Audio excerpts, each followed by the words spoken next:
if you look at your views in any given month, unless you have some sort of a freak video takeoff on something, you're going to have a huge chunk of your views for that month from your catalog of content, and people will watch the content that you put out. Welcome to the My Wife Quit Her Job podcast. Today, I am thrilled to have Chris Shaffer back on the show. Chris is someone who I've known for almost a decade now. He's helped run the Seller Summit for as long as I can remember, I think the first year. He just spoke at the 2025 Seller Summit a couple months ago. And if you don't know Chris, I mean, he's actually been on the podcast a couple times. He consults for dozens of companies. He's got a bunch of his own brands as well. And what I always like about him is that he's opinionated and he brings his own unique perspective on what's working in e-commerce. He's also the type of guy that gets his hands dirty. He actually does the real work. And right now, in the midst of AI, TikTok Shop, social media, content, I would say, is pretty much becoming a requirement to run an e-commerce business. So in this episode, we're going to talk about how to formulate a content strategy for your brand. You give me all these compliments, you bring me on the show, and then you're like, yeah, he gets his hands dirty. Are there people who don't actually do this stuff? Well, I'm Like, thinking about your old buddy Scott. Like, I always felt like you did all the work, and he was the hype man. that's not true. Scott does a heck of a lot, but uh, I happen to have done a lot more on the e-commerce side of stuff, which is why we're here, right? Yes, That's why we're yes. having And I love this making fun of conversation. Scott. No shade to Scott. I know he does a lot of work, but when you guys were together, It's much more fun to pick on him. Uh, especially when he's not any here. anytime you can get that chance. If you guys don't know who Scott is, he's talking about Scott Volker, who was the original host of the Amazing Seller podcast Which back in was the the day. most popular Amazon podcast on the planet at the time. Yeah. I know you and Scott recently stopped brand creators. How are you spending your time now that you're not spending all that time creating content for that business? The thing that I'm very confused about is how I should have more time and somehow have less. I managed to fill that time with a whole bunch of new clients and a whole bunch of other things to do. So I'm doing a lot more client work than I Hmm. was even last year, which is great. Um, but yeah, I mean, it's just problem solving, right? That's realistically how I get hauled into things. And I think you and I talked about this a little bit at Seller Summit. Like, we have a client that we've had since 2015. We started with them just doing Amazon consulting because I heard the owner on a podcast went to buy the product on Amazon, saw that it wasn't there, and wrote an email and was like, hey, you should probably sell your stuff on Amazon because that's where I went to look for it. And I got an email back 5 minutes later that was like, hey, do you know how to do that? And that has turned into now a 10-year long contract where I'm running essentially everything for the business with the help of AI and a little bit of human content creation. So, But you're not an employee, right? You're a consultant and an owner now. and an Yeah. owner, right? Part owner, right, right, Yeah. right. Wait, how do you get your clients? I've always wondered. Is it just word of mouth or? For the most part, I mean, way back in the day, we did some outreach like 2013, 2014, but a lot of it since then has come from doing some work for somebody and then leveling up inside of that contract. And I think one of the things that we did, if you're looking at this from an agency perspective or you want to do some consulting, and I know Alex Hermosi talks about this all the time, Steve, create an offer that's irresistible, right? The irresistible offer, an offer they can't say no to. The way we did that on the consulting side was by using commission or above board. So when we initially brought in a lot of our clients, instead of charging a monthly retainer, we would charge a commission on the additional sales that we brought in, whether that was additional revenue through email marketing, additional revenue through content creation, or launching a new channel for somebody, like taking them over to Amazon and say, all right, what we're going to do is we're going to take the total amount of money that we make somewhere like Amazon, we're going to subtract your product costs, and then we take a percentage of the profit of that. No one says no to that because if you don't do anything, I it's like not a it. problem. Yeah, and it And puts a lot that, of pressure on you. yeah, which I like. And then that over time turned into, hey, what do you know about like email marketing? What do you know about content creation? What do you know about running ads? And with a lot of that kind of stuff, once you have that trust built, then you're like, hey, here's what we're going to do on a monthly basis. We can either do it the way that we did before, or we can do it as a flat monthly contract. And what we found is most people at that point will go to the monthly contract because they realize how much they're paying you on commission. Right. So we were able to kind of really ramp those numbers up, especially with something like Amazon, right? If you go from zero to $500,000 in the first year, which we did for that client, 10, 15% of that starts to add up. So you go, hey, let's just make this $8,000 a month and we'll lump everything in. It becomes a lot more appealing of an offer. Right. But not in the beginning. In the beginning, when you have to prove yourself, performance is what matters. Okay. Yeah. I like that model. I like that model. So I know you work with a number of brands. It sounds like you've expanded your client pool. With given what's everything that's going on with AI, zero click, less clicks to your website, where are you advising them to focus their efforts on the marketing end? Are you having them do video, written content, TikTok, IG? I know you're going to say it depends. So let's pick an example and build a strategy around it for the audience. It depends. I didn't No, even. I think if you guys are listening to this, I have a giant sign mounted on the wall behind me Yeah. that says it depends. It doesn't really depend, because if people are selling, and most of the people that listen to your podcast are in the e-commerce world or want to get into the e-commerce world, there's really 2 or 3 places to focus on. Written content for the longest time was the starting point, but with how terrible Google is these days, like, quite frankly, Google is kind of a shit show. I don't know that I would start there. It is something you still want to have as part of the content mix. And I actually spent the last week building a fully automated content flow for somebody. So all they have to do is type in a keyword, and it generates blog posts and the images and all of the stuff in their brand voice. Because that's so easy to do now, written content specifically, has become kind of a dime a dozen. It's still Yep. something that you should mix in, but focusing, I think, on the video side is going to be the last bastion for that. And I'm a fan of longer form video, at least to start with, because we can chop it down into other things. If you shoot a 60-second TikTok, you can't really use that for other stuff. And Steve, you know this, but YouTube is the second largest search engine in the world, behind Google itself, right? And so focusing somewhere like YouTube and then figuring out how to repurpose that content other places where you don't get as much long-term value out of it, I think probably makes the most sense for people. The reason that I like YouTube is, at least as of recording this podcast, it's still evergreen, right? So I know Yep. you have a YouTube channel. If you look at your views in any given month, unless you have some sort of a freak video takeoff on something, you're going to have a huge chunk of your views for that month from your catalog of content. And people will watch the content that you put out all year round and far into the future. And if you actually look at when stuff is published in your YouTube feed, a lot of times when you refresh that homepage on YouTube, you'll see 2, 3, 4, 5-year-old videos pop up, because it's something that YouTube thinks you are interested in, even though it's older content.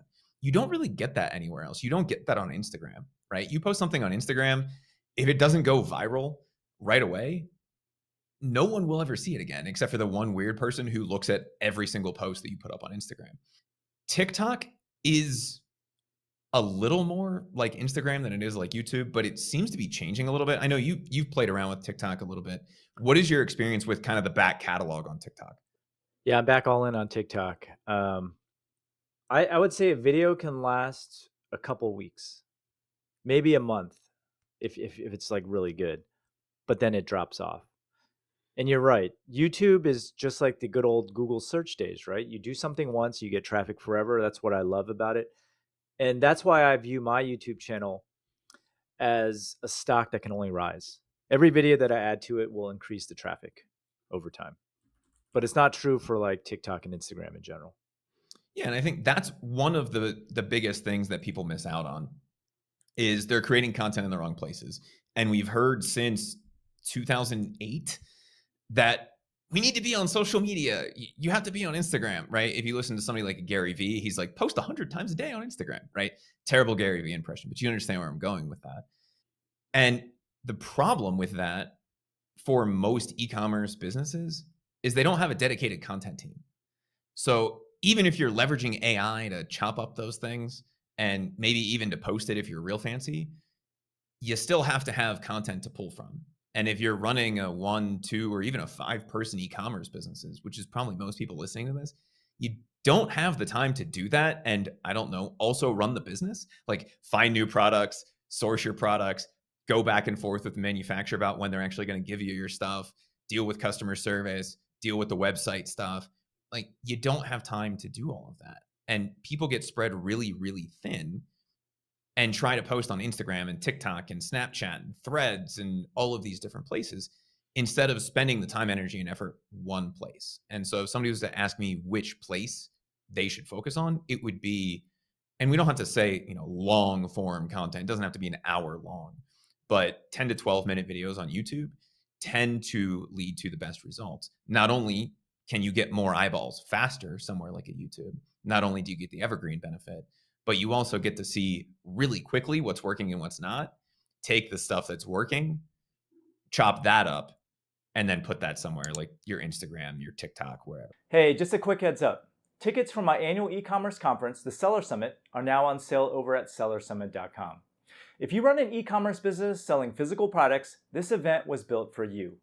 Unlike typical events filled with broad advice and feel-good stories, the Seller Summit is all about real strategies you can actually use. Every speaker I invite is deep in the trenches, running their own store and dealing with the same challenges you face every single day. Now, we keep the event intentionally small, just 200 people, so it stays intimate, and you actually get time to connect, ask questions, and have meaningful conversations. I've sold out every single year for the past 9 years. And if your store is already doing over $250K or $1 million in revenue, we also run a private mastermind with other top sellers in the space. You can learn more and grab your ticket over at sellersummit.com. Now back to the show. All right, so walk me through this, because whenever I talk about YouTube to someone who has an e-commerce brand, creating a 10 to 12 minute video sounds very intimidating. So let's walk through creating like the ideas for that content and how to make it less intimidating. Yeah, and I think one of the biggest mistakes that people make is they try to create content about their product instead of thinking about who their product serves, right? The niche, the nacho, however you want to classify it. That I think is the key to understanding and creating good content, right? So if we look at somebody like Black Rifle Coffee, if you go look at their Instagram, you go look at their YouTube, they don't create coffee content. Who are their customers, right? It's really hard to make a 12-minute video about how to French press coffee, because unless you're sitting there boiling the water for 8 of those minutes, it's really not a 12-minute long process. Black Rifle Coffee does this really well. They don't create coffee content. They create content for first responders. They create content for military people. They create content for their actual audience. So the first thing before we even sit down and get into the content creation stages, we need to take a step back and say, who do we serve? Who is actually using my products? And what are the kinds of things that people would want to see, right? So we do have to take that step back and first find a niche. And I know the logical question that's going to come out of this is, what's a niche? The definition that I like to use is it's a group of people who identify as something or say that they love something. So if you were to say, I am a fisherman or I love fishing, that would be a niche, right? And if you think about your product, you're not selling a water bottle. I mean, literally you are, but if you're selling water bottles, who is buying them? Are they using it for camping? Okay, your niche is camping. Are they using it to go on long runs? Maybe your niche is runners or people who are doing stuff outside. But you need to take a step back and figure that out first. If you can figure that out, it becomes very easy to find those content ideas if you leverage the platform. So something like YouTube is great for this. What's YouTube's goal, Steve? Keep you on longer watching videos. Yeah. Watching more ads. Google is the only platform who considers it a win if you don't go back to Google. I know you'll be familiar with this term, pogo sticking, right? It was something that Google specifically looks at as a metric. What that means is if you click on one of those blue links in Google, you go to that website and then you hit the back button and click on another link, they consider that a loss, right? They consider that something that's not a good outcome because you had to come back to the platform. Every other platform on the planet, whether we're talking about YouTube, TikTok, Instagram, Facebook, is designed to keep you on that website as long as possible. How do they do that?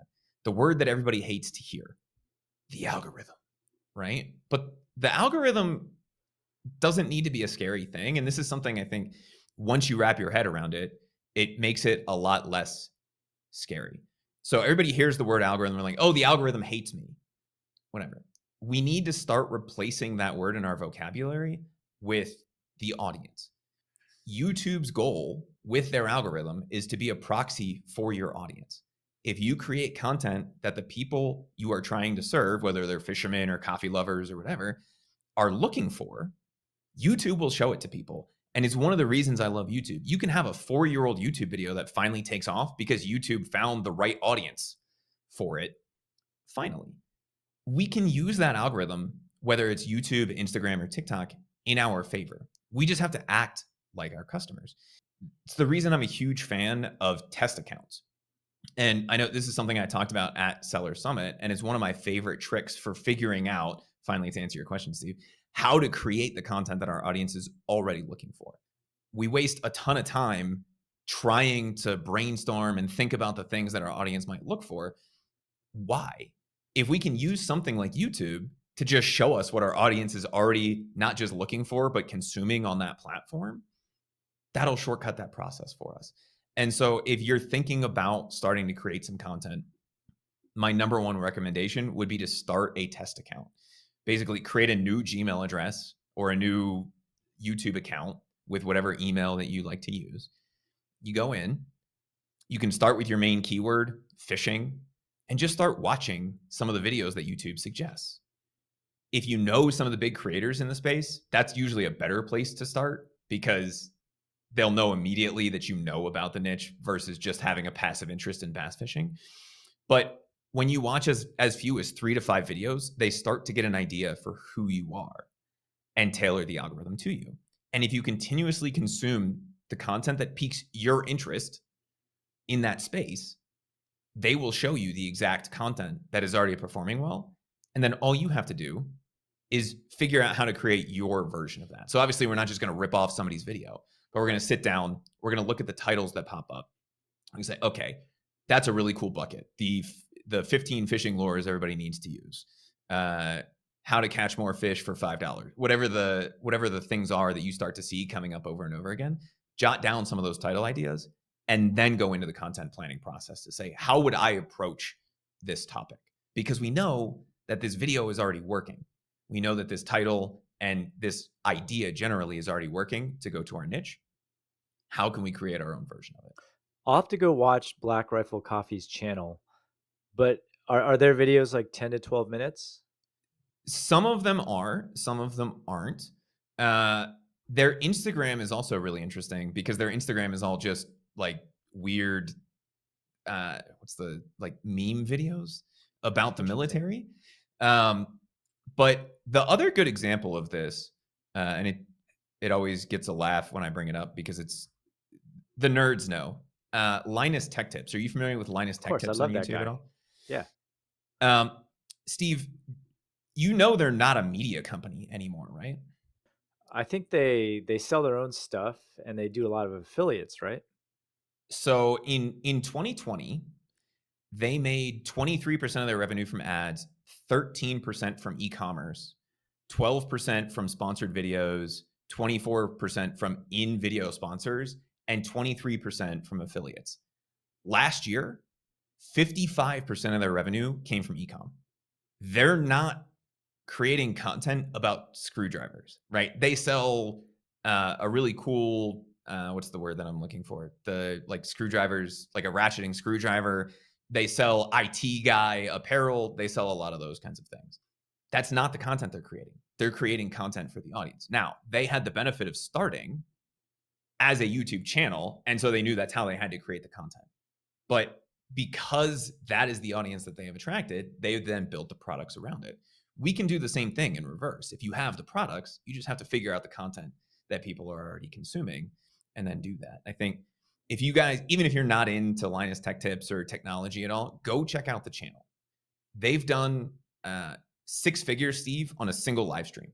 and they do just a Friday show, and it wasn't them promoting, it wasn't them doing anything other than what they normally do. They have their show, it's tech news of the week, whatever, and they say, "Oh, here's the special for this week. Go check it out." Right? That's their pitch. It's not it's not rocket surgery. They're not going through a whole giant marketing funnel. They're like, "Hey, if you like our stuff, if you like our content, maybe you'll like our products too."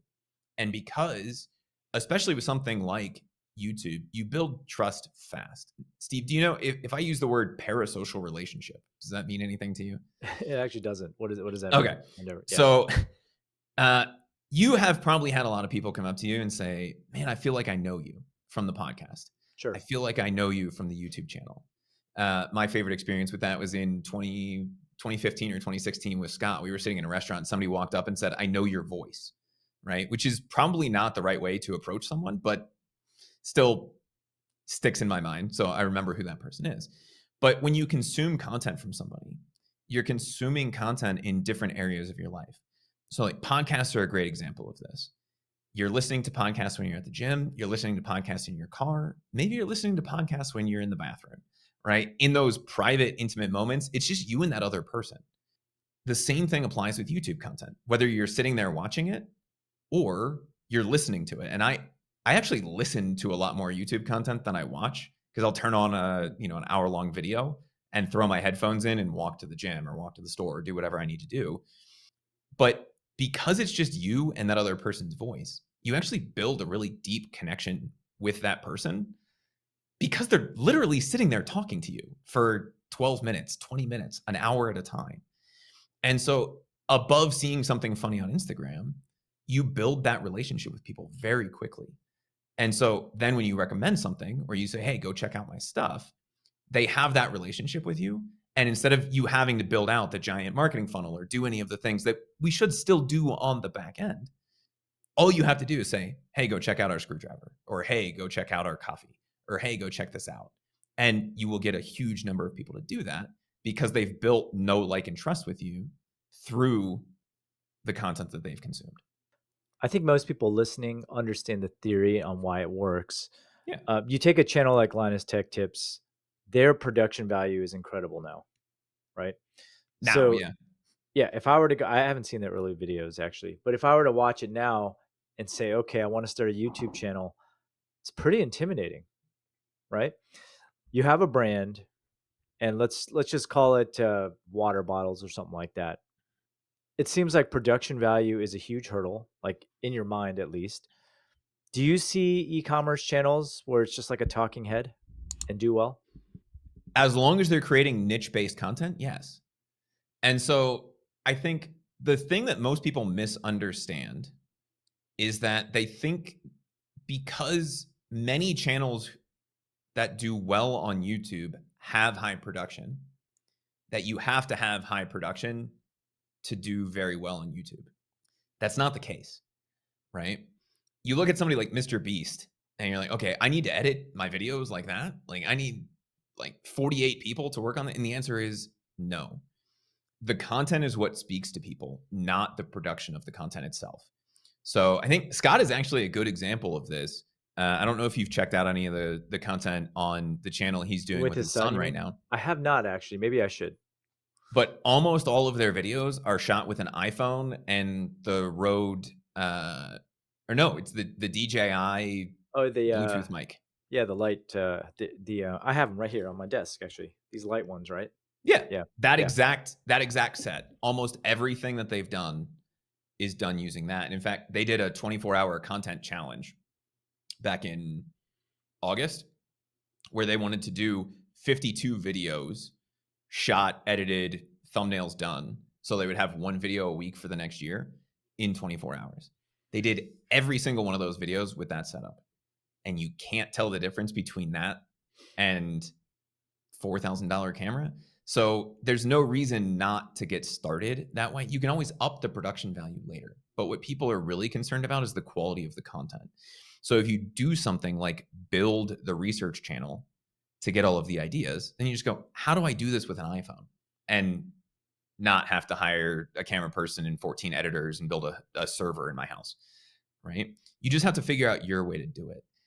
The biggest hurdle for people is normally recording that first video. And I think this is where people make a lot of mistakes. And I love using my fiance as the example of this. She's probably going to yell at me because she's going to hear me say her name and then a whole Perfect. bunch of mean things. Um, but I can always tell when she's recording a video because I'll hear 8.5 minutes of her talking and then a whole bunch of Spanish profanity. Right? Because people get really bogged down in, I need to say every word perfectly. I need to be able to not have to do any editing. And if they say or they mispronounce a word, instead of just taking a breath and keep on going, they'll stop and start the video from the beginning because they want one nice long take. That's nice if you can do it, but it's not mandatory. People like ums and uhs because it's how real people talk, right? If you mess up a word, just fix it. I'm sure I've said something incorrectly or pronounced something incorrectly through the course of the 25 minutes we've been talking so far, but I've done it enough now that it doesn't stop me from moving on. And messing up a word is not the end of the world, right? You just pronounce it correctly or make a joke out of it or do something, and then you keep moving. And I think the easiest way to get trained with that is by doing it live. I'm a huge fan of either doing live content or what I call one-shot content. So you're never hitting pause, you're never hitting stop, you're never starting over. If you're too scared to get on a live, that's fine. Just keep the camera rolling, take a breath, and start where you screwed up. If you do it that way, you force yourself to create the content. It still comes off naturally. And yeah, you might have to go in and trim out a few sections where you're just rolling your eyes at the camera or screaming 15 Venezuelan profanities, but you get it done. And the thing that I think stops most people isn't even the production value, it's just getting through the first recording of the thing. I would agree with that. Tony and I, we teach a class on that, so it's almost always psychological for people. Are you allowed to talk about your clients? Or have you helped? Do they have YouTube channels? Do any of your clients have YouTube channels? Yeah, I can't share any of them publicly, but I can Okay. tell you. Um, so we're in 5 different spaces on YouTube right now. Okay. Um, one of them is doing it with just a podcast. Oh, The only video content they're creating is their long form podcast. Some of them are shooting shorter form videos, and part of my team is about to go out to one of our newer clients to shoot the first few videos. And they're going to use exactly that strategy, right? We have the test channel built, so we know the ideas that we think will resonate with the audience because YouTube is telling us here's what's working in that space. Uh, she's great on camera anyway, but even if she wasn't, it's all right, let's just do this in one take. Get as much of it out as you can. If you screw up, we'll stop, we'll take a second, and then just start from where we left off. I, Steve, do you still script your videos? I do. I do. They're loosely script though. They're not like word for word. Sometimes it's word like the intro can be word for word because that's the most important part, but the guts of it can be bullet points, sentences. And that, I know you and I have had this conversation a little bit in the past, and I thought I remembered that. I'm a huge fan of either note cards or literally pen and paper with the bullet pointed outline of what you're going to talk about. If you're going to script something, the intro or the hook is usually the place to try to get it word for word, right? So here's what we're going to do today, or whatever the reason is that they're going to stay to the end of the video. That's what would be referred to as the hook. That you want to think about a little bit, but if you know anything about your niche, you should be able to talk pretty well off the cuff about the different fishing lures or the different ways to brew coffee. That as long as you have that bullet pointed out, you can fill in the rest of that. And that's the other big trap that I see a lot of people make. They will say, okay, I need to get this word for word. And that was something that I noticed with Michelle. She went through, I think, 20 takes of the same video. And there was just a word that she could not pronounce. She says it all day, every day, but every time she got to that word, she screwed up. It's in the script, so she needs to read it in her mind. Just put a different word in, right? And when you are sitting there trying to read the script, one, it doesn't come off as naturally. And two, you're kind of a prisoner to that exact structure and it feels less natural. So if you can script less and bullet point more, that gives you more authenticity. And it also makes you feel less like you're screwing up because as long as you're making your way through the bullet points, someone will understand it. And I don't know if you feel this way, but one of my rules, like if I'm giving a talk at a conference, like at Seller Summit, if I hate it, people will generally like it.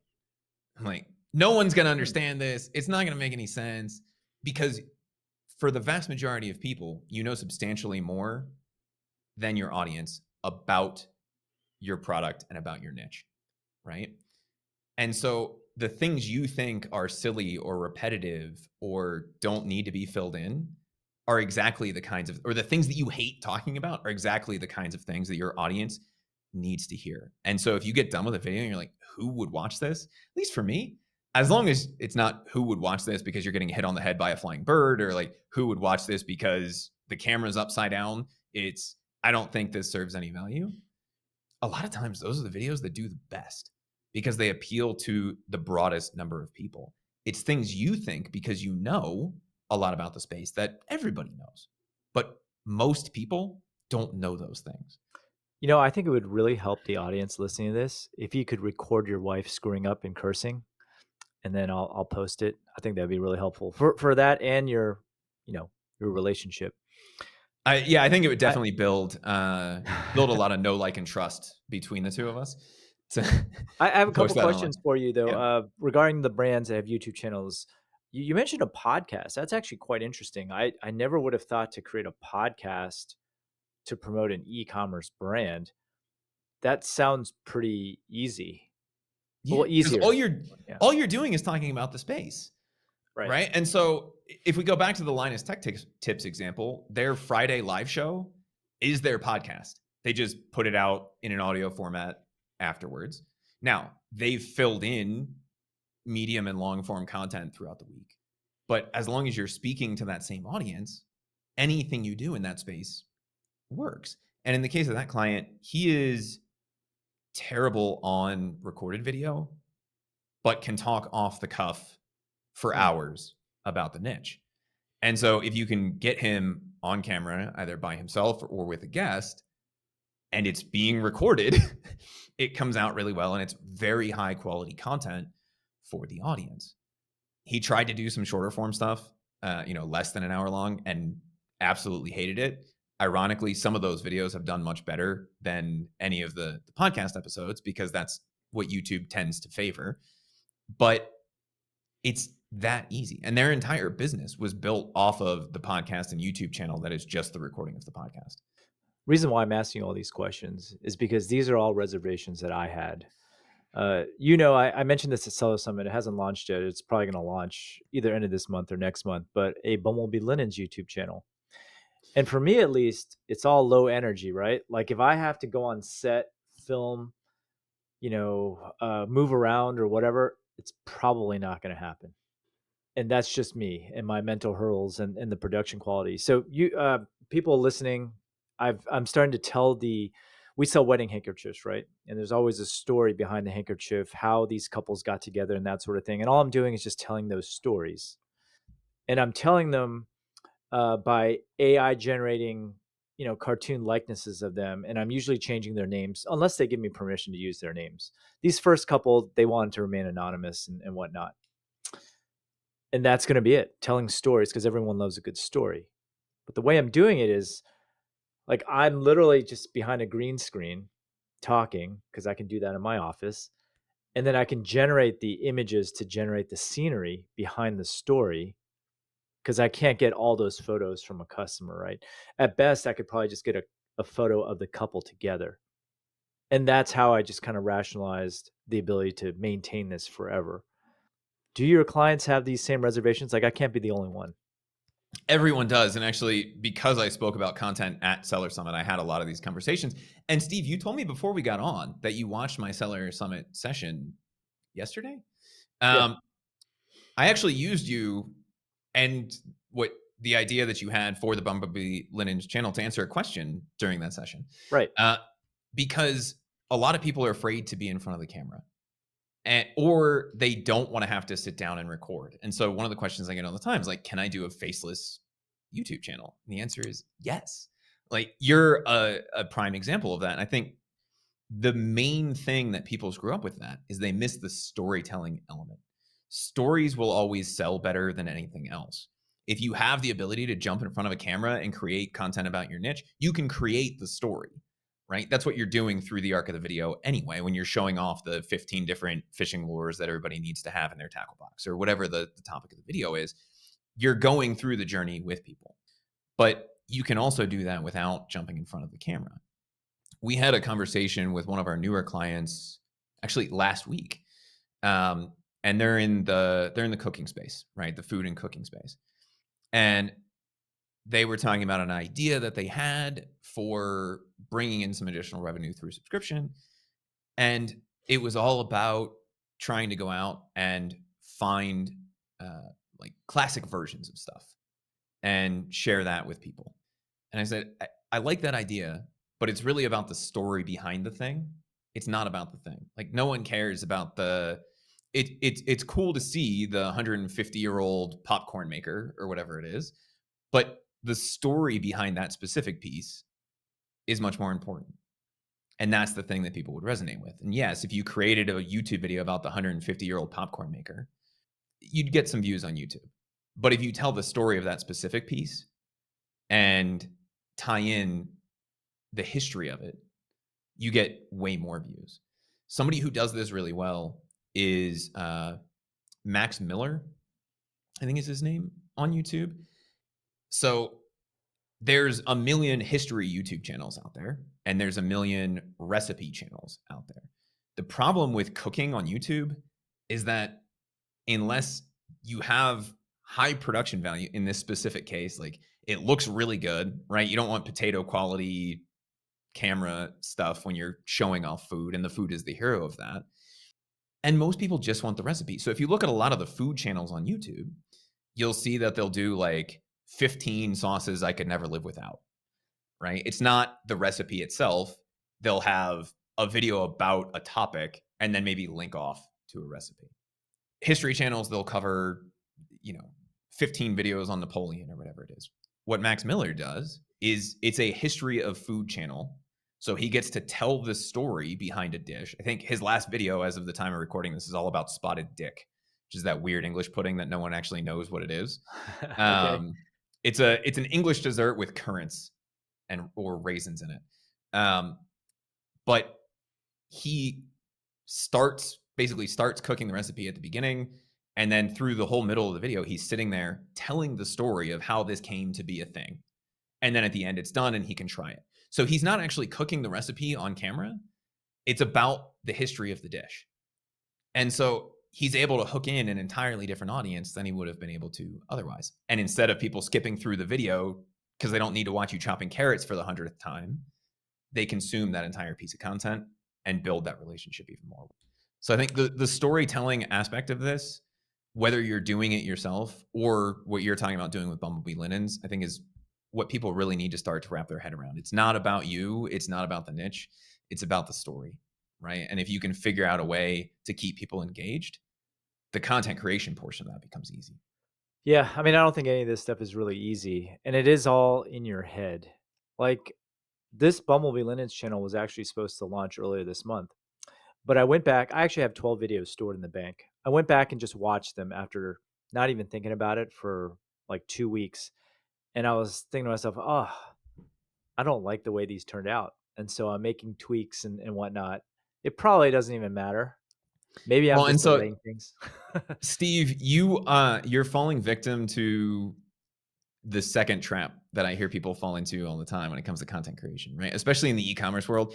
The first trap is the only content they ever create is content about their products, right? We're not focusing on the products, we're focusing on the people, we're focusing on the niche. The second thing, and it's a question I get every year at least 10 times somewhere like Seller Summit, is how many videos should I have before I launch? Or how many blog posts should I write before I create my website, right? And the answer is if you have one that's done, put it up and you'll start to see the results from it. You will never be happy with the first video you create. You will never be happy with the 100th video that you will create. You will be when you finally hit publish on it and you go, okay, that's cool. A year from now, you're going to look back at that and go, that was terrible. Why did anyone watch that? I guarantee you, you still do that with your content on this channel.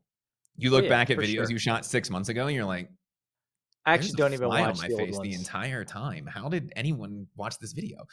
Right? You have to get over the fear. And I think you said it perfectly. This is all in your head, right? You have to get over the fear of the constant tweaking and just publish. If you can get it 80% to where you want it to be, that's good enough to publish because it's not about you. It's about the content and who the content can serve. And one thing that you will find, and comment sections on social media are generally a cesspool, but you will find both positive and negative critiques of what you're doing, and that will help you improve the future content, right? Maybe in the case of something like the Bumblebee Linens channel, you'll get a few comments that are like, "Oh, I can tell you used Kling One for this or whatever," right? Like if they're a giant AI nerd, uh, and then you're like, "Oh yeah, maybe I should change the model that I'm using, or maybe I should change the thing that I'm doing," and you can start to build from there. But if you never publish, you're going to be stuck in that constant cycle of tweaking and making it a little bit better, or one more edit. And so that's kind of why I like the rule of if it gets to a point where I kind of hate it, that's usually when it's done. Um, where it's like I don't want to watch this anymore. I know I could make it better. I know I could tweak it a little bit more, but I'm done with it. Let me move on to the next thing.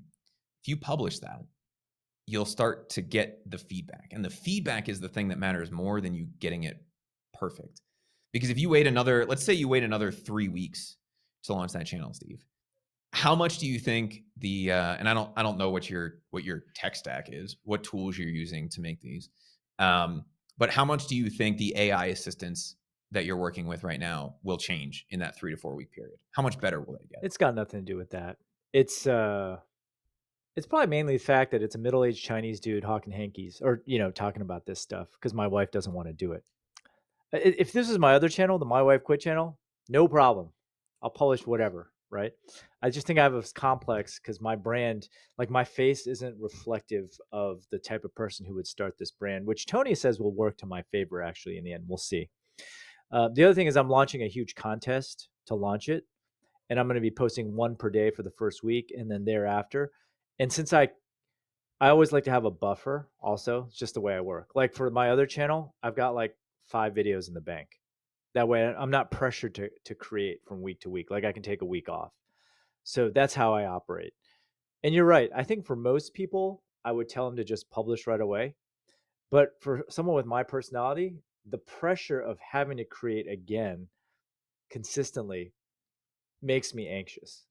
That's So that's why I like live. Like if you are going to be the face of your channel and you can get on and do it live, then you don't even get into the editing process. Like there's nothing else that's involved in that other than hitting the button. And when you hit done, you're done and the content is there. Yes, you have to come create more content later, but you've gotten it done. And I'm a huge advocate of done is better than perfect because it will never be perfect. yeah, And so if you can get it to a place that's not hot garbage and it's good quality content, get it up. Don't wait for next Thursday. Don't wait for Christmas. Don't wait till you have 15 in the can. If you have 2 or 3, get them up. Now, in your specific case, because you like to, so are you batch creating these yeah, or are you sitting yeah. I'll down and just film creating like one at a 5 in time? one sitting. Yeah, How long is that taking you? it's quick. The hard part is coming up with the idea and the story. The filming is super quick. Like I'm really good at filming. Um, like if it's a 10-minute video, I'm done in like That's a weird 12. humble brag. You're so good at filming. Like the film, I used to suck at it, but now that with the teleprompter, it's easy. Like that's not the hard part. I remember having this conversation with you or Scott. I can't remember. It was either I think it was 2 years ago, and you guys were making most of your content live on YouTube. And I was saying, I think that hurt you guys because live video on YouTube doesn't do as well. Well, so Uh, do you know the rest of that workflow though? yeah, you broke it apart and then republished it, right? Yeah, But so still, yeah, you get the live and you get the algorithmic side of that. right? And so what we found was, and the concern that people had with that kind of a workflow was they'd say, oh, well, if they came for the live, why would they watch the video? In 2.5 years of creating content that way, I think we had one person who was like, I swear I've seen this video before. And it was somebody who was on every single line, like the top commenter on our live streams. And yet they were still watching the content because we would structure it so that it was, whatever the main topic of the week was, which Right. then got cut into the podcast, and then 3 or 4 videos that we would release throughout the following week. And as long as you can transition through those things, which we could do in a live environment because it's just us talking like we are right now, you can move into the next thing. No one really notices the difference. And then when you go in to edit it, you can cut that up and use it short form. Right. And YouTube didn't really seem to care. Uh, they never flagged us for duplicate content. Like Oh nothing yeah, you showed up won't in get our content flagged for ID duplicate lab. content, but it may limit your reach. Like, did any of those ever hit like 1 million views? Or Uh, no, but nothing on that channel necessarily would have given the okay, niche. Um, Even the top long term videos in that niche were between 80 and 100,000. And like 4 or 5 years old in a lot of cases. So for us, if we were getting 10 or 15,000 on one of those repurposed videos, that was huge. yeah, And I think that's the other thing, especially if you have the e-commerce business on the backside of this. You don't need to get 100,000 views on a video. Like the ad revenue that you get is nice, but every single person who watches your video is a potential customer because the only people clicking on a fishing lure video are people who are looking to buy fishing lures anyway, right? And so even if you only got 200, 500, 1,000 views on a lot of those videos, those people are the most likely people to become your customers anyway. So if we're looking at this from a pure content perspective, if we were starting with content first, like Linus Tech Tips, we would want to have as broad of a reach as possible. But we don't have to worry about that if we're monetizing primarily with the e-commerce side of it. Does that make sense? yeah, yeah. Yeah. I can see that. And I I think think, yeah, you've probably experienced something like that on this channel. Um, like you've had some videos that have done very, very well, but a lot of those people are not really My Wife Create Your Job listeners or people who would care about the other stuff that you would want to watch, that's always the right? case. But I do notice that whenever I have something go viral, tons of email subs. Um, and you're just casting a wider, I had this talk with people in my YouTube mastermind group because I was like, should I be creating focused content where I know that people are really interested in the stuff they have to say, or should I cast a wider net? And the consensus was always cast that wider net. That's interesting. I guess it depends on. It depends. There you go, Steve. I finally squeezed one in. It About time. It's waiting. it It's depends. been 50 minutes. You haven't said it yet. It Yeah. depends on how wide that net goes. So if we're thinking about something like Bumblebee linens, it would be weird for you to start talking about. Well, maybe not. I was gonna say baby stuff, but like if you were only selling wedding handkerchiefs, it's kind of weird for you to go beyond like wedding related content. Yeah, we actually don't. I mean, it's actually not a wedding thing. We actually have stories of friendship. We have, yeah, we sell more than that now, but yeah, Yeah. So you can go wider with that. For My Wife Quit Her Job, you probably don't want to be talking about AI but I do. unless unless Yeah. it's linked back to e-commerce or Correct. leaving your Correct. business. You're not going to create a video about the new Claude update unless Correct. there's a specific way to tie it back. There's probably more people interested in the new Claude update than there is in how to use it for e-commerce. And so you don't want to go that wide, but Correct. as wide as you Correct. can in the niche. Does that make sense? So we don't have Yes. to create kayak bass fishing content. We can create fishing content. Yeah. And that's literally a wider net than the kayak bass fishing equipment that we sell. But if they're interested in fishing, there's a good overlap Yeah. with the like obviously everybody who's interested in kayak bass fishing is interested in fishing. We don't want to go to hunting wild elk in Alaska, even if there's a broader audience there. Does that make sense? Yeah. I was thinking more along the lines. This is like a huge skill that I've been struggling to like. If I have content on the My Wife Quit channel that is very specific and very actionable for people who are selling. But I've just been practicing tying it to it's hard to describe this on the podcast, but I've been just trying to tie it to more people who might not even be running stores who just want to make money and just framing the content around it. This is why I've been scripting a little bit more lately because the ability to tie to a broader audience is just a skill that just takes a lot of practice to do. For example, if I had a video on effective ways to email market, if I were to produce that video, like 5 effective ways to email, they would get no views, right?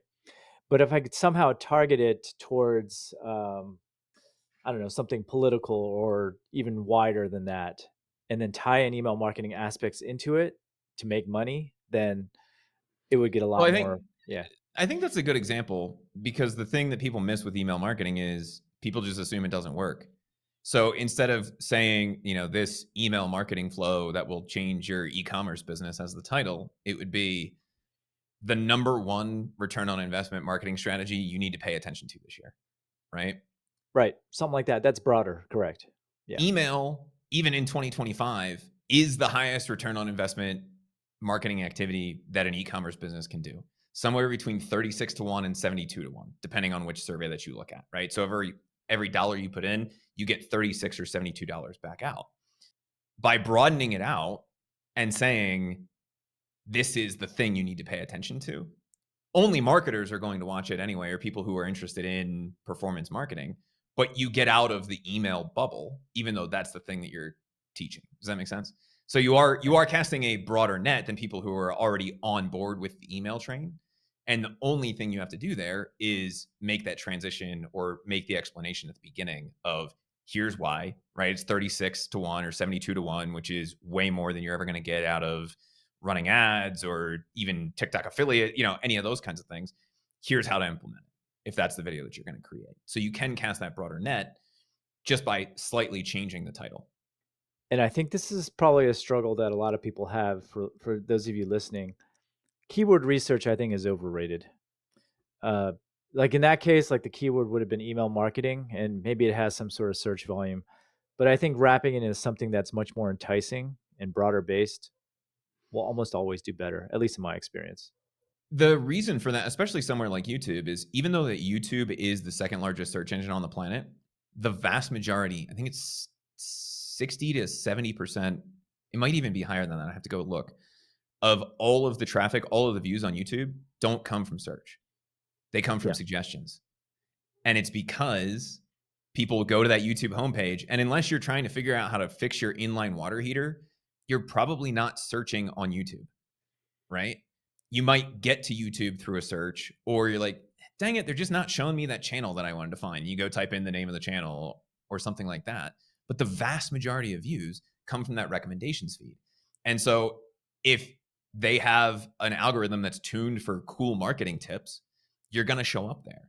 And by using that slightly broader title and not sticking to the keyword research, you can actually attract more people through the thing that YouTube is getting the most views from anyway, which is the search or the recommendations and suggestions. So if we look at the My Wife Quit Her Job channel, right? Like 2 months ago, Trump's tariffs hit me hard, but China, they're collapsing, right? You didn't do a bunch of keyword research on that. You said, what is the topic? How do I make it appeal to my audience? You're like, I got hit hard by the tariffs. Here's the bigger picture. You're not like, why Trump's tariffs are terrible for China, right? That would be the keyword research version of that versus here's a much broader appeal, just thinking about the topic. Does that make Yep. sense? Yeah. Yeah. Yeah. Wow, someone's been watching my channel. I didn't. I'm flattered, Chris. I'm flattered. I watch almost everything you put out. Usually the ones that don't have many views, just to get the views. Hey, Chris. I know you never have anything to promote, but Yeah. if anyone wants your services, or are you taking on new clients? We are not. Okay. We are full. But Okay. if you have a question, come to Seller Summit. We'll hang out. We'll chat through it. Look at this guy. He's helping promote Seller Summit. Yeah, Chris is I'm awesome. assuming I'm Yeah. assuming there's going to be another Seller Summit, but uh, No, actually, There is another seller summit next year. yeah, Yeah. I think that's the best place, man. And not to pat you on the back too hard on your own show, but it is one of my favorite places to go every year because of the way that you set that event up. Even if somebody's coming in new or they have a $25 million a year business, they get to learn not just from the speakers, but from everybody else that's there. And so events like that are great specifically for that reason. If you find me at Seller Summit, you have a question, we'll find a time, sit down. We can build out an email workflow, or we can build out an automation, or we can just talk about how to do Facebook ads. That's as valuable to anybody as any conference that I've ever been to. So you guys do a killer job with that. I think the social events that you guys do are great. Um, and just the ability to actually learn from everybody because everybody has something to teach. And that environment gives people the ability to do that. So that's why I keep coming back. I mean, I'm one of the few OGs I think that has been You there are every year. definitely an OG. Yeah, since the They didn't beginning. have to print stickers for me this year though, so that was good. They had a sheet of them. But I think if you want to get a hold of me, Chris at brandcreators.com Oh, it's still still comes. the email still Yeah, goes through. Okay. yeah, it Nice. comes right to me, and that's probably better than my actual email because I miss 2/3 of what comes into my actual email because I've had it since 2006. So that'll come right to me. If you have a question, shoot it that way. If it's something I can help you with, maybe I'll shoot you a Loom video, whatever that is. I'll send that back to you. Or if you're saying, hey, I need specific help with ads or I need somewhere to look for content creation, I'll point you in the right direction. And if there's something I can help you with directly, I'll let you know that way as well. Chris, man, thanks for coming on the show again. And hopefully I'll Absolutely. see you again next year at Seller Summit. Yeah. Oh, I'll see you next year.